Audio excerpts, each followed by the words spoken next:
Okay, this is Human Relations Commission. Director Fowler Green, would you mind introducing yourself and your associate? And then the million-dollar question is, can you operate within the mayor's proposed budget? And after that, the floor is yours for any comments or statements. Okay, thank you very much, Chairman Pridemore. My name is Mel Fowler Green. I'm the new Executive Director of the Metro Human Relations Commission. And with me today is Mr. Frank True, our board chair. I want to start by saying thank you very much for this opportunity. And in answer to the million-dollar question is yes, we can operate within the mayor's proposed budget. We would, however, ask that the council please consider a couple of additional improvements that I will be happy to address. And I promise they won't be $1 million. Being still relatively new here at Metro, I'd like, if you wouldn't mind, to take the opportunity to introduce myself. I came to the position after several years of studying and teaching women's studies and about race discrimination, after which I worked as a public interest attorney for 15 years, advocating on behalf of marginalized communities all over the South, including immigrants, farm workers, victims of discrimination, of labor trafficking, and on behalf of LGBT individuals and their families. I bring a strong interest and dedication to solid evidence-based policymaking, to impactful community education, and to measurable results. My hire came after the commission engaged in robust planning that resulted in the adoption of a plan focused on advocacy, compliance, and education, reflecting the foundational mission of the commission.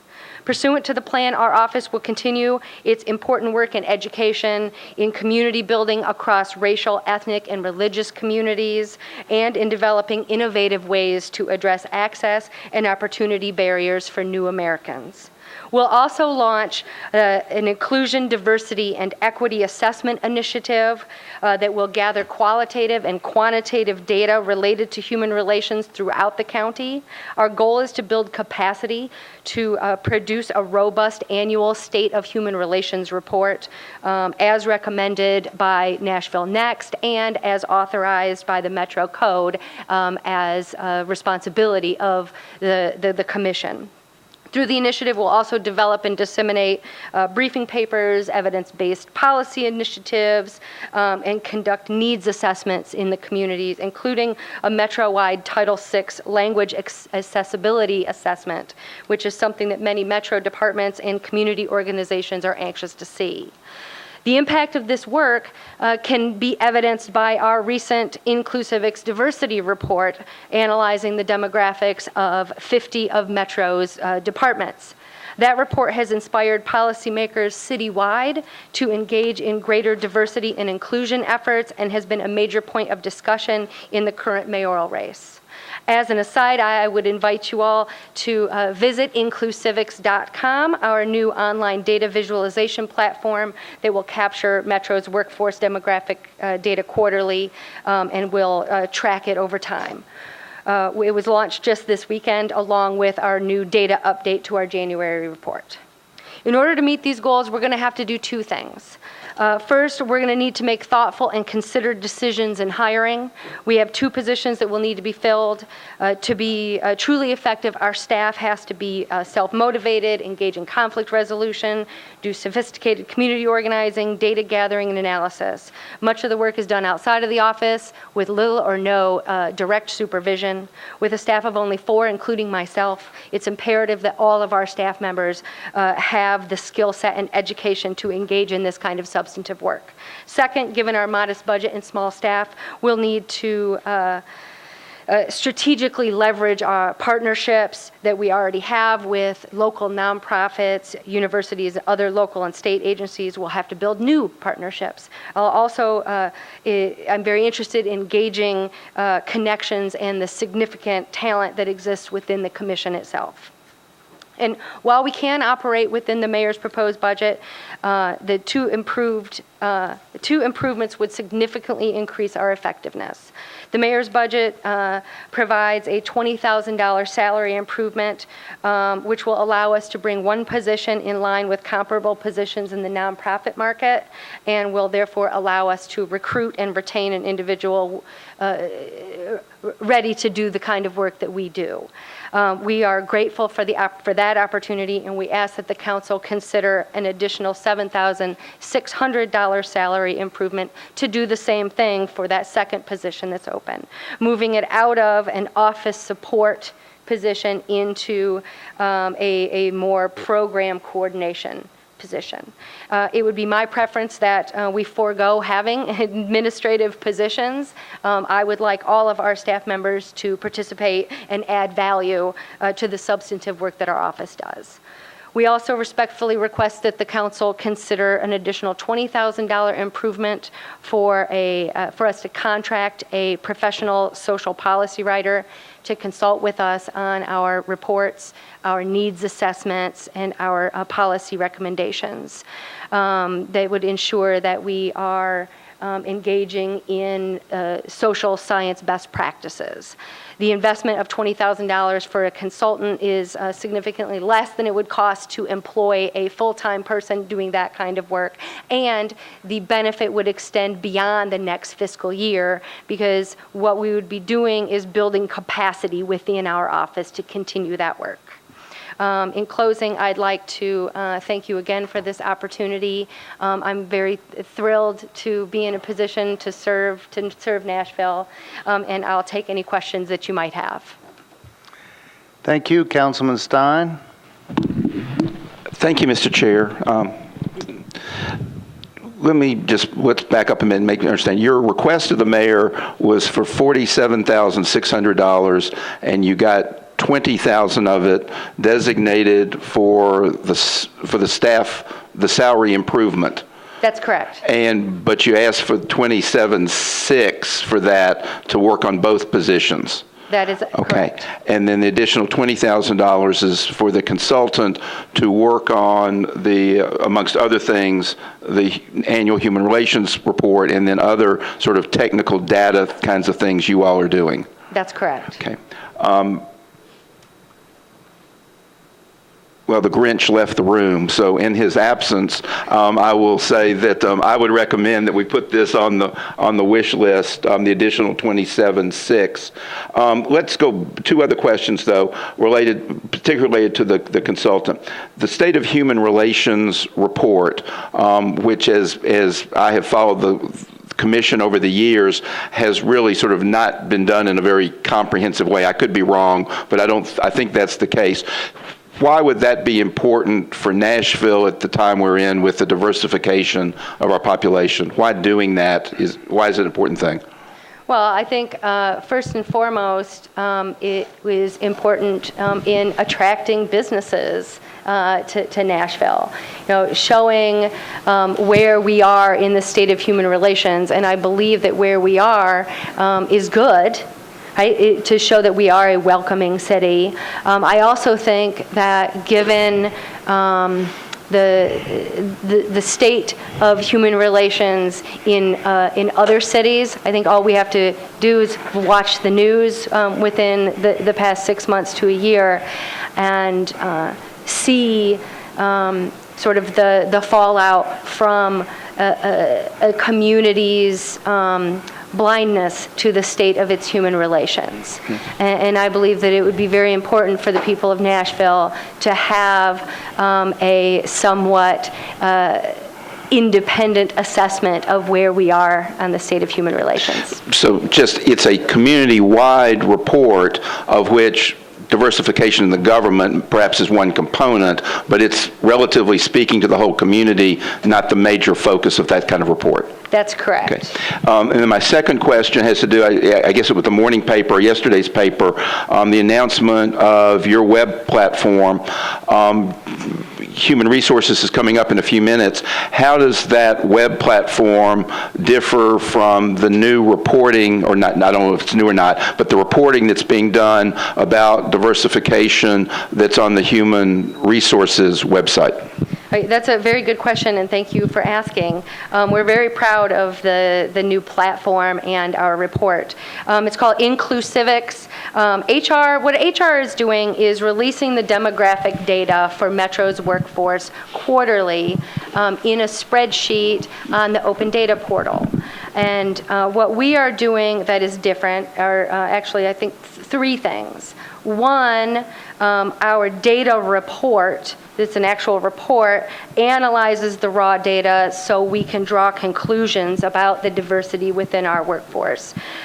Second, the online platform takes that raw data and renders it in sort of more user-friendly charts and graphs so that Metro department heads and the public in general can go and get a good view of what the diversity is within departments. And third, and perhaps most important, what our platform does is tracks that data over time.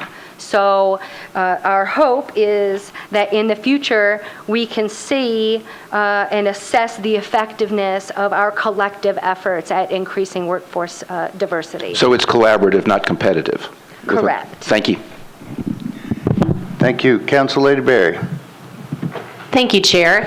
I think this is the first time from a budget hearing perspective that you've had a chance to appear before us. Is that right, Mel? Yes, very frighteningly, yes. Well, welcome. You're doing a great job. And Frank, it's good to see you. So one of the things that I have a quick question on, and this is a question that we've been asking, I think, over the last several years, so I'll just put it out there, and if you don't have an answer today, it's okay. One of the things we've continued to talk about is the role of the Human Relations Commission and the fact that it has no teeth. And that has been an ongoing conversation. Is that something that you envision now, that this will be something that you'll want to take up and talk about with your board?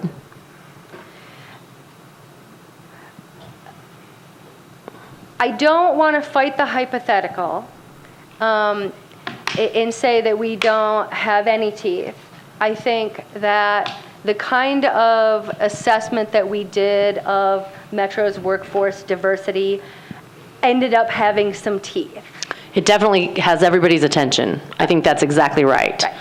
So I would like to continue doing that kind of work. Okay. I think that's important, especially because we do sort of gum at some other problems. It is true that our role cannot simply be taking and resolving complaints. That's the code, and we lack subpoena power. Right. And the actual teeth, the $500, I believe it's $500 per violation if we were to find a violation, is simply 50, not right? enough. It's 50, yeah. Oh, it's 50? Are you Yeah. kidding?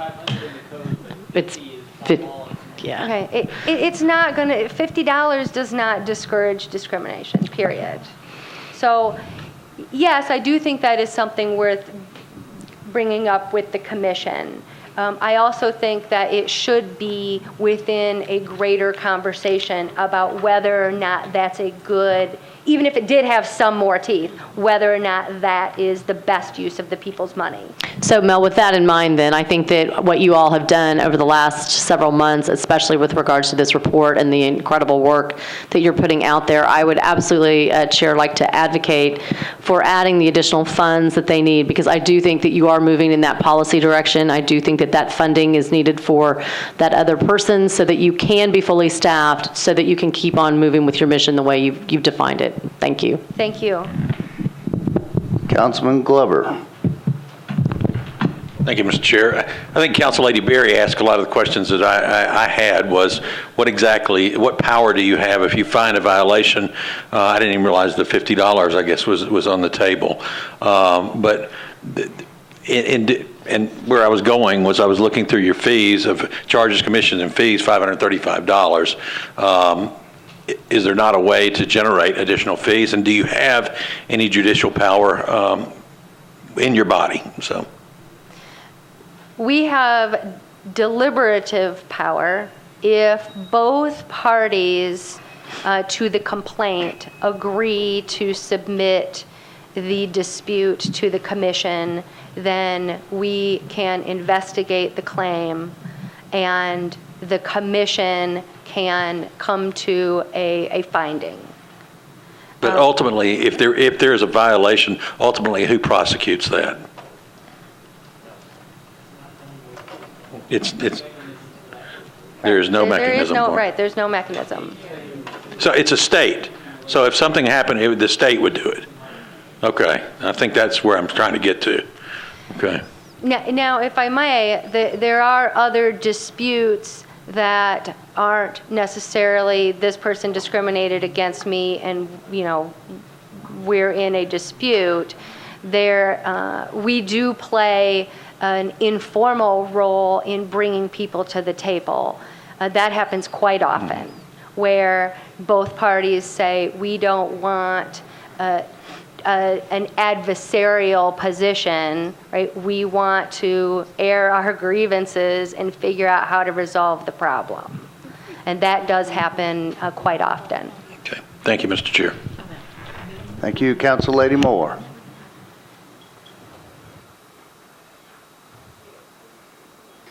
Thank you, Chair.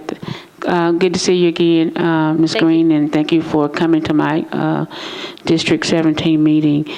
Just a couple of questions on page H44-2. I just wanted to just know about the developing the Babel line, and how do you get to, and do we call your office to, or direct those individuals to that Babel line, or how do we do that? And the other one is, under your goals, I guess it's under both, the Nashville Hearts Meet platform or program. What is that? Okay. Thank you for your question, and it's nice to see you too. The Babel line, both of these initiatives are still in the development phase, and we will launch both of them within this next fiscal year. The Babel line is a project that we're working on with the ELL office of MNPS. And I think it's quite innovative. What it does is it'll take important forms that are going home to parents, and there will be a phone number on the form that they can call, and then a number they can push for the language that they speak, and the content of the form will be read to them. But it will be recorded. Oh, cool. And I think we have 9 languages that we're rolling out.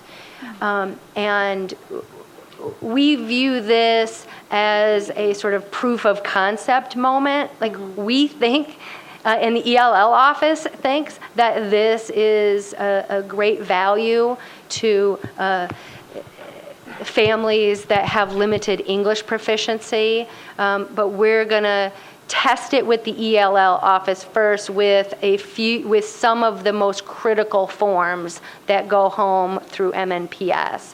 And if through that we do have proof of concept, we hope to expand that program to other Metro departments for critical documents that are being sent. Who will monitor those recordings? Since you said there's going to be 9 languages, if there's any glitches, who will monitor that? At this point, Once you get it started, how will it be monitored? I don't know the answer to Okay. that. At this point, my office and the ELL office working together are going to do it. But like I said, it's going to be a slower rollout. Okay. You asked a second question about Nashville Hearts.me. That too is in the process of development, and it is a web-based platform that will allow Nashvillians to find any number of services that they might need. So it's a clearinghouse. We're looking at other clearinghouse concepts that are similar in Nashville and figuring out where those may not be serving families best. And so we're trying to develop a better way of doing that. Thank you. You're welcome. Councilman Bedney. Well, first of all, I wanted to take this opportunity to thank your predecessor, Mr. Negri. He's not here, but he's done a great job, so I wanted to take a chance to take this opportunity to say thank you. And thank you, too, for the work you do. I'm very happy to hear this program you were just describing. We do need people to successfully integrate and become more active in our society, and language barriers many times keep parents from participating in the education of their children, which ends up hurting us also. Thanks for doing that. And that's it. I just wanted to say thank you for all the work you do, and just appreciate you and your board. Well, thank you very much. I appreciate it, and I will be sure to let Mr. Negri know. Seeing no other council members in the queue, that concludes your presentation. Thank you so much for being here. Thank you, Chairman, and thank you all.